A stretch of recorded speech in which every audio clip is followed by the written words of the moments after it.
Xiao, a warrior, walks into a pub and is promptly hailed by the bartender, who then asks him about his day's harvest. However, Qiu is distracted by what he sees on the big screen. The parliament has just voted overwhelmingly in favor of taking away the hero mask. Yao, the parliament's president, informs Mask that while the Supreme Council has sentenced him to death for the numerous massacres he committed during the war, the parliament will only strip him of a few of his identities, such as the Supreme Leader and Supreme Marshal of the Commonwealth, and will only allow Mask to keep the title of Special Hero if he is called to account for his services. The one who is arguing for Mask's side doesn't agree. Back at the parliament, Yao tells Mask that he can now leave with his honor of being a special hero.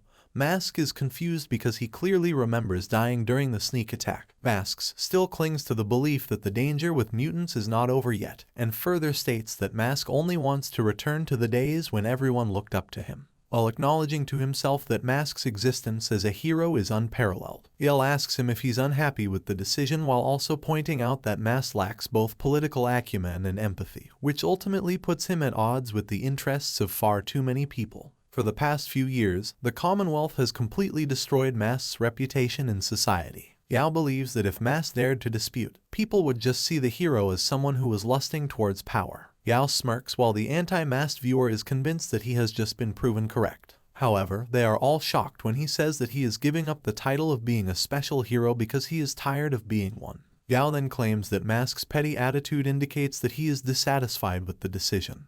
But Mask claims otherwise and claims that he feels more relaxed than ever before. Qiu explains that Mask is ranked at 13, 4 levels above President Yao, who is only ranked second in the hero ranking. He declares that no one will ever reach the realm above the demand that Mask leave his power, and after everyone waits anxiously for his response, Mask easily gives it all up on his hand. The members begin to tremble under the weight of Mask's immense power, and eventually Mask collapses under the pressure and enormity of it. Even Yao had to use all this force. When a group of heroes appears and their leader Captain Song informs them they have just entered a level 3 secret realm. It is only filled with low-level demons, so the raid is going to be relatively easy for the group after Song warns them of human-sized spiders. One of the heroes can insist they have entered a level 4 secret realm, leading Mask directly into a spider's nest through a portal. She is not afraid of them. Mask feels nostalgia because it has been a while since he last visited the lower levels of the secret realm. He remembers that when he last went there, he was a newly awakened professional who had managed to enter a secret realm with a time limit and faced an infinite number of demon gods. The man who just appeared out of the portal is without equipment or a weapon. Mask muses about what is ahead for him, yet he is eager to turn into a chilly-blooded monster. When the sun approaches the Mask and inquires about it, the latter merely displays in his fist, leading him to believe that he is a martial artist. Song inquires as to his level, and when he replies that he is level 1, everyone is startled. When the others don't believe him, Sonya asks whether he intends to pass away, but Mask answers replies that he intends to defeat the monster. Before beginning a raid with the others while they take out the monsters, Mask assures them he won't worry them, and Song informs him they won't be supporting him. Mask approaches Qian, warning him not to take San's unfriendliness personally, since he just means well and that a beginner may perish in the secret domain. Qian responds that it's encouraging to see that modern heroes are cautious, before claiming that the hero mass policies of enhancing the training of heroes lowered the death rate.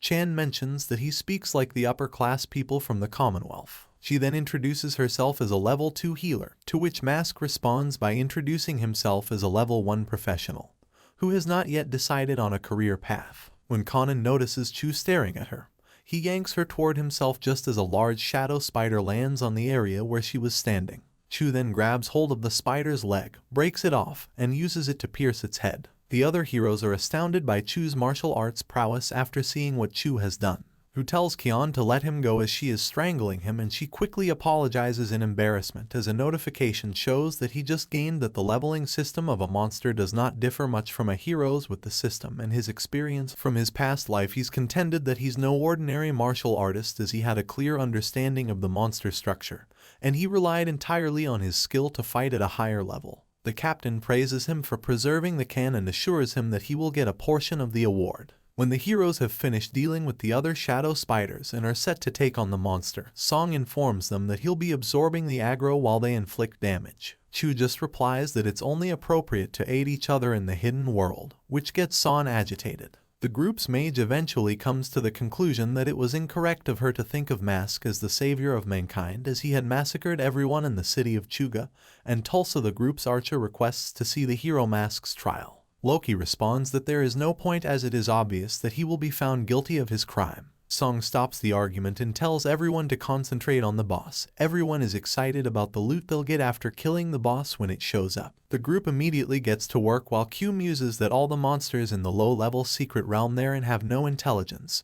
He joins the feisty group. Kyan defends Mask by saying that the people of Tuga had all been transformed into monsters by a demon, and it was only a last resort that Mask had as soon as they realized that the secret treasure chest hadn't yet materialized up ahead. They realized that Qiu was confused because the system had explicitly stated that he had entered a level 4 secret realm.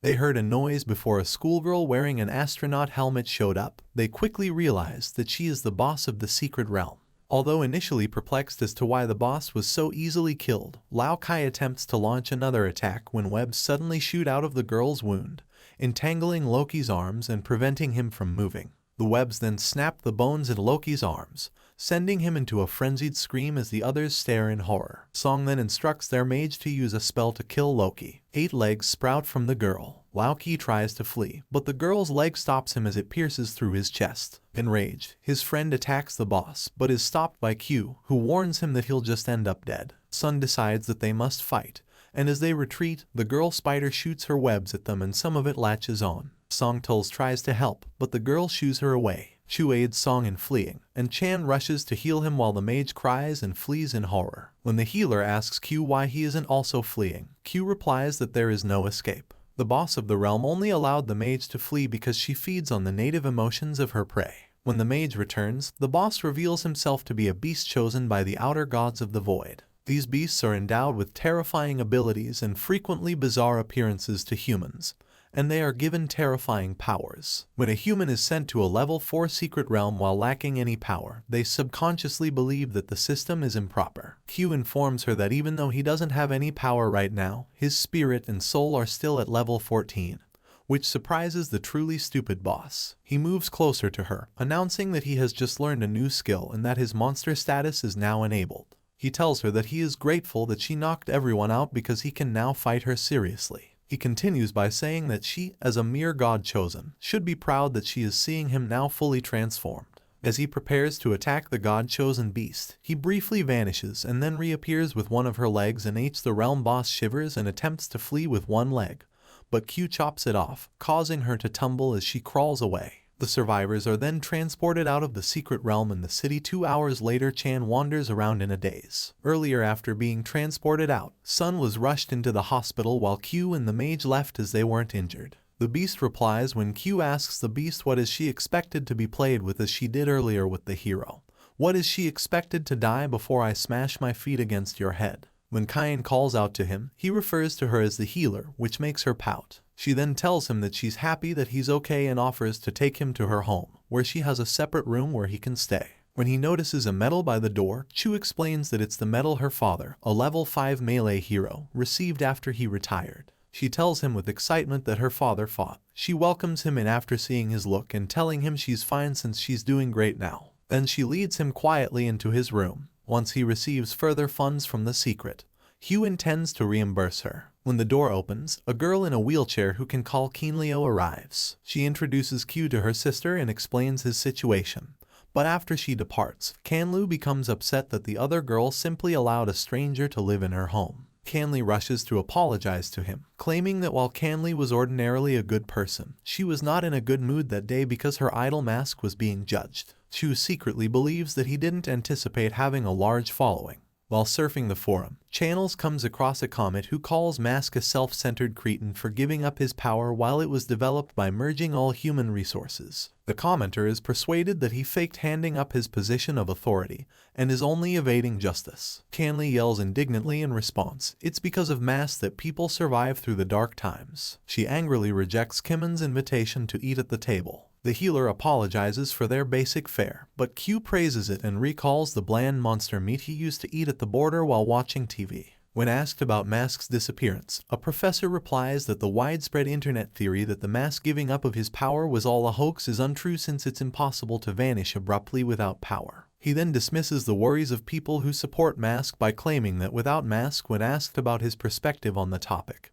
he casually responds that what they are hearing on TV must be genuine. Jian is confident that there must be a reason for Mask's conduct, but he claims that he doesn't care just as someone bangs on the front door loudly. Qian claims it's a representative of the Keijiang investment company, and the unidentified individual threatens to set their home on fire. Comment down below for part 2.